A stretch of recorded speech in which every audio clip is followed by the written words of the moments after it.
Well, hello everybody. Hope everybody is doing well. Haven't done a video in a while. Took a little time off. Now I am ready to get going almost in earnest coming up very shortly. Today is March the 15th. I believe it's officially the Ides of March on a Friday. We just had Pi Day, March 14th, 3.14 yesterday. So hopefully you enjoyed some pie. But coming up next week will be the slow playthrough on Stratomatic Super Advanced, which will lead into the NBC Game of the Week 1973 Super Advanced Stratomatic.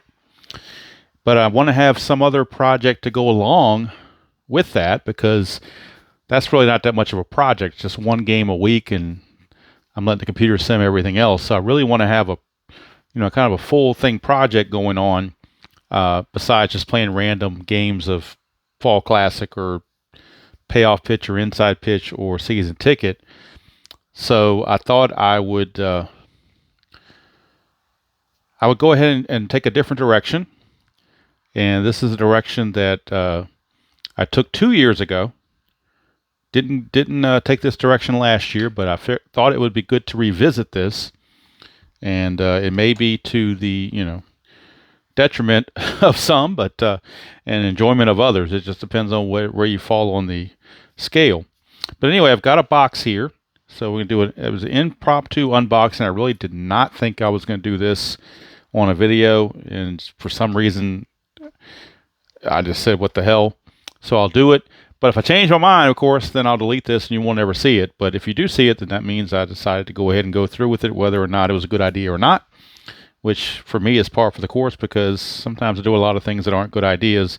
They seem like good ideas at the time, but then when you go back and think about it, it's like, why did I do that? So anyway, I'm going to spare everybody the gun show. So we'll save the guns for Kurt Bergel and let him have the award for the top guns. Pardon the pun on Tom Cruise. But this came in today, and we're going to open it up and see what it is. And this is going to lead into my project to go along with the Super Advanced Stratomatic. So hermetically sealed, as Kurt Berglund likes to say. You can see the tape is on there good. It was pressed firmly, so it's on there. Now I'm going to try it without the implements, but if I need the implements, I will bring them on. But I'm going to try it without the implements, so I'm going to hold this up here, right up close, and try it without the implements and see if I can't get this glue off of here with my guns. Look at that. How about that, folks? The box stood no chance with my guns. Eat your heart out, Mr. Berglund. All right, for an authentic unboxing, as they say. I had a little side, little piece that didn't quite make it all the way, so I was about 93% complete on that tear. All right, so now we got it open, and we see bubble wrap. So here we go. Bubble wrap it is. Bubble wrap it is. All right, let's take a look and see what we got. All right, you see the familiar logo, play.com. Play.com. And interestingly enough, I saw something on, I believe it was on Facebook, that talked about they had a big snowstorm recently in Colorado. So the play.com people weren't even able to get to to their facility or whatever. So fortunately, I bought this and they shipped it before the snowstorm came out. So let's take a look at what we got now. Interestingly enough, I think they messed up my order in my favor. And I'll tell you what I mean in a minute. I ordered, because I already have the 5.0 game book, but there is a 5.1 game book. So I wanted to upgrade to that, but I didn't just want to upgrade to that. I wanted to get the larger print because next month I'm going to be 59 years old, and my vision is not going to get any better. It's not gotten any worse yet, but I mean, it only can go down from here, as they say. So I'll unwrap everything here, and we'll see what we got. Now, what I ordered was just the book. Looks like to me they sent me the whole game, which I did not order that, but I'm thankful for it. I mean, I think I hope they sent me the right things I ordered all the way. Yeah, they did send me the Baseball America, which is what I've ordered, the Baseball America set 2024. So this is correct. But I only ordered and I only paid for the big game book. This looks like the whole kit and caboodle. So I'm not sure what happened there. The paperwork that comes with it says, thank you for ordering the big league game. I did not order the big league game, Keith. I only ordered the booklet. So I'm not sure how that came about. I hope the big game booklet is in there, because that's one of the reasons I got it. Now, if it's not, and the 5.1 regular size book is in there, then I'm okay with that. But very, very strange. And it actually came at a good time, because my game box is looking a little shaky from over usage. So having a new game box certainly isn't the worst thing in the world. But I feel bad because I think somebody put the wrong thing in here, because I didn't order or pay for this. I was only charged for the cost of the updated book. So not sure how that happened. But it did. Now the question is, what's inside? And I feel bad, because I'm hoping that this. I don't know. We shall see. So we pull it out, and we got the original game box that comes with it. But I'm thinking everything in here is the whole game, and it is, with the big book. That is the big book for sure. No question about it. It's a huge book. And I only ordered the game book, but they sent me the whole game. You can see I got all the charts and everything, dice, the whole 9 yards. So I'm very thankful for the mistake, because it was in my favor. But I feel bad for the Play guys, because I feel like I cheated them, because they sent me a lot more in merchandise than what I paid for. So I don't know. But I will not look a gift horse in the mouth. And I'm sure if I contacted Keith, he would just say, it's our mistake, in your favor, keep it. So I'm not going to belabor the point. Just interesting that happened. But this is the big game book, which I really enjoyed the size of this game book. It's huge. And let's take a look at it real quick without showing any proprietary information. I'll at least show how big this game book is. You can see the very, very nice large print. So very, very sturdy. Nice card stock. Nice big print. New game boards. The whole 9 yards. Never hurts to have new components, I guess. Although, like I said, I didn't order those. And they've got of course, the standard decider die with the black, blue, and red dice and a couple of tokens. So, like I said, it's and they actually included the teams that come with the game when you buy it. 1955 Brooklyn and New York, 1975 Boston and Cincinnati. Of course, I already had Boston and Cincinnati, because I bought the game components a couple of years ago. You even got generic players sitting down there. We got the ballpark thing, the trading card thing about how to make cards, a sample score sheet, the whole 9 yards, a bunch of sample score sheets actually. Keith uses these, but he's the only one I've ever seen use them. Most people use Al Wilson's stuff. But either way, and of course we got the game day weather effects, the manager cards. What am I missing here? I'm missing something, though. There's something that's missing out of here. And that is the game day charts. Or is that behind something? Oh, it's behind this. Okay, there it is with the stormy and the sunny. But yeah, nice, bright new components. So I love it. I just feel bad, because I feel like I'm getting I am, and I don't, not just feel like it, but I am getting something I don't deserve, because I didn't pay for all this. I only paid for the only thing I paid for was this big book right here. I went on the website and ordered that. I double checked it, and that's exactly what the order was, and that's exactly what I paid for. Because I would not have paid for the whole new game again because I've already got the game. So I don't know. I mean, I'm very happy. For me, I'm not so happy for Keith and company because, like I said, I feel like they lost some money on the deal because they didn't get paid the full price of the game components. And we're going from here. There's the History Maker 2024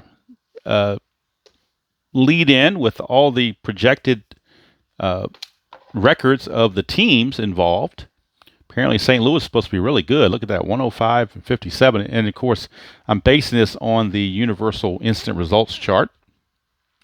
And, of course, Team 11, the Buffalo Bees.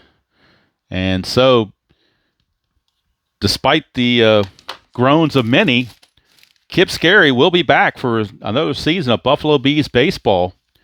And I will be doing that very shortly. In fact, I'll probably be starting that before I start the Stratomatic one. But first of all, what I'm going to do first is do a Buffalo Bees, not just a pre-game show, but a pre-season show, a season preview show. And I'm going to preview all the teams in the Eastern Division. Because in my universe, what I do is I take the teams geographically and put them in 2 divisions of 6, an East and a West. So the East will be New England, Nashville, Charlotte, Montreal, New York, and Buffalo. And the West will be everybody else: Milwaukee, St. Louis, Las Vegas, Vancouver, San Antonio, and Chicago. So, but I will preview the New England team, the Nashville team, the Charlotte team, the Montreal team, the New York team, and of course the Buffalo Bees. Probably more depth with Buffalo Bees, but I will do an overview of the other teams before the season starts, and I plan on doing that in the mode of Robbie Robinson and Kip Scary, as their radio show will be doing that preview show. So that's what we got here, and of course the cards are right here. They're the umpires, and the nice little Baseball America logo, which I think is kind of cool. And then there are the stadiums, and of course the infamous Bitty Beer Ballpark. And of course for the Bees, if I can find their stadium from last year, or from 2 years ago, I guess it was.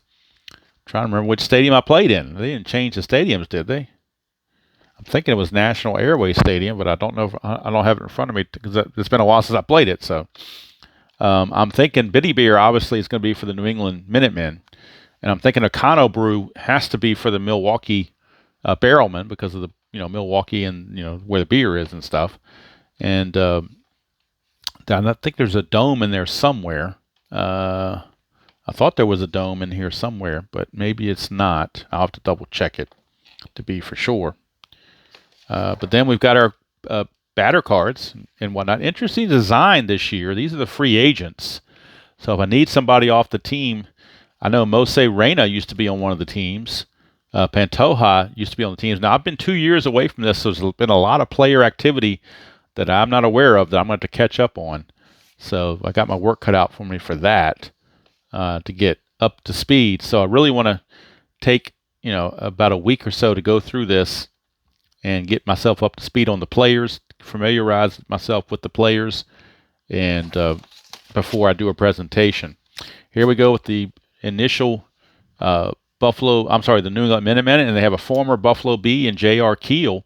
He has moved over to the Buffalo Bees, as well as Joe Barkdahl. I'm very upset about Joe Barkdahl not being on the Bees anymore, although they've really taken away a lot of his qualities. He must have went downhill fast.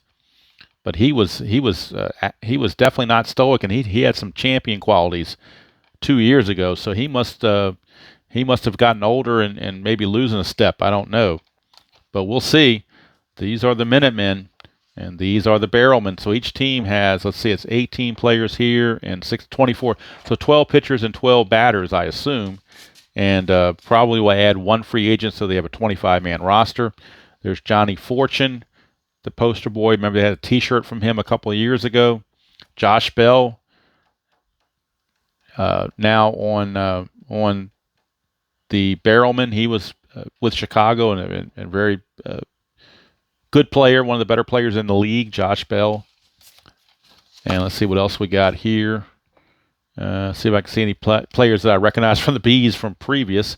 Here we have the Nashville High Notes, and this is the team that was given the best record theoretically on the instant results chart. And we see all their other players here. A lot of names I don't know, a lot of new names that I really don't know. So we'll see how they do. Let's see here. Let's check the Showboats. St. Louis Showboats. Is anybody here that I recognize? I'll tell you what, you get away from this league for 1 year, and it's almost like you got to relearn it all over again because all these guys, they just don't. I just don't recognize them. That's the whole thing. Ross Nutter, I kind of remember that name a little bit. There is a Charlotte Challengers, and they were the thorn in the side of the Bees a couple years ago. Dollywall, a former Bee, but he stinks. I'm glad they have him. I'm glad they got him off of the Bees and put him on here. Winston Numbers, definitely a troublemaker. Trying to keep up with him. Miguel Ruelas, another former Bee, but he's terrible too. So I'm glad they got rid of him as well. So maybe that's going to help the Bees. We shall see. Let's see. Mark Gautreau was one of the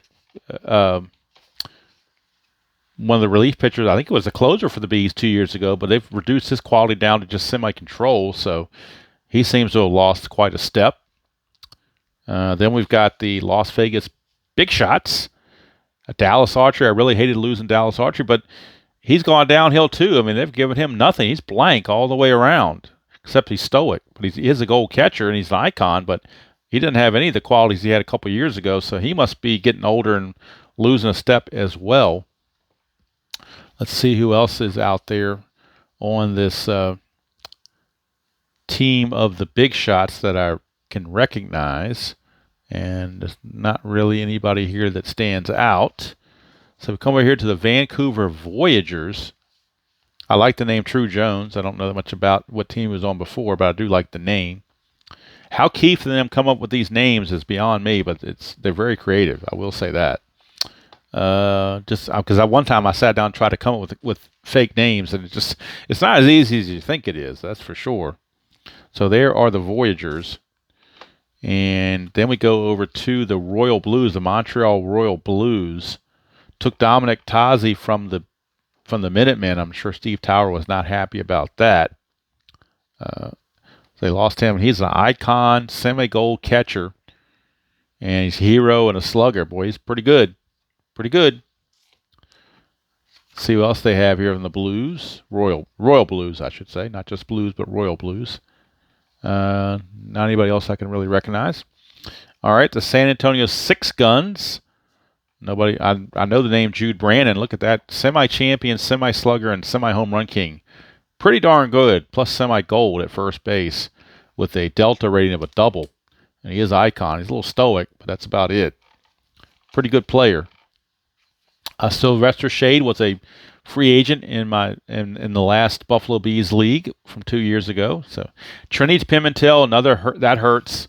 Trini Pimentel was the ace of the Buffalo Bees, not Steve Show, but Trini Pimentel was my guy that seemed to me was getting all the quality starts. He is now with the Six Guns, unfortunately. Kept a lot of his good qualities too, so that's kind of a gut punch right there to have Trini Pimentel no longer on the team, as well as Derek No, the Dr. No. Hated losing him as well. Hated losing him. Let's see here. Yeah, the only bad part about some of these is it's hard to tell what direction they throw in because the throws right and throws left are in really light print. I have to really hold it up close to see it, but I knew Derek No was a lefty from before, so. But that's something I have to keep my eye on, is to make sure I know what the guy's right-handed or left-handed in case we get that 3-5-6 roll. So Derek No is there. Then we go over here to the New York Skyliners. And let's see, Ronnie Seer, I remember that name. I don't know if anybody else is on here that I recognize. Not really. So we come over here.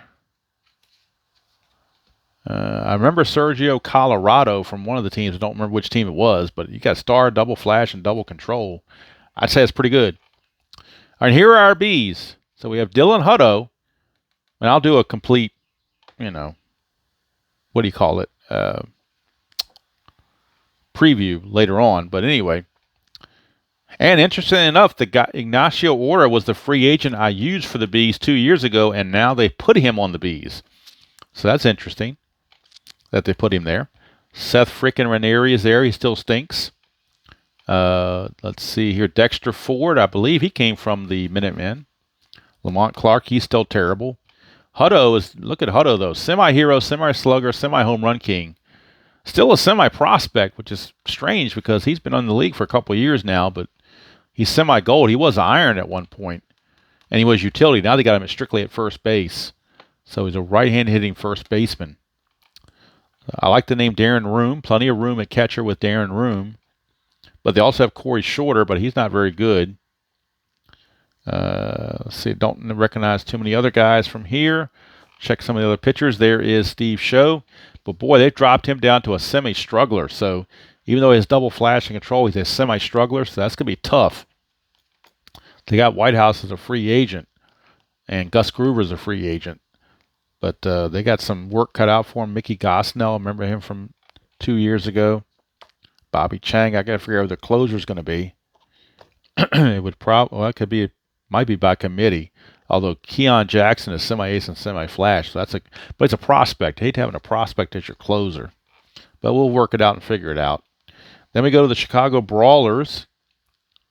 And we've got the infamous, and I know it hurt Steve Tower in the worst way, having Fernando De La Rosa switch over to the Chicago Brawlers.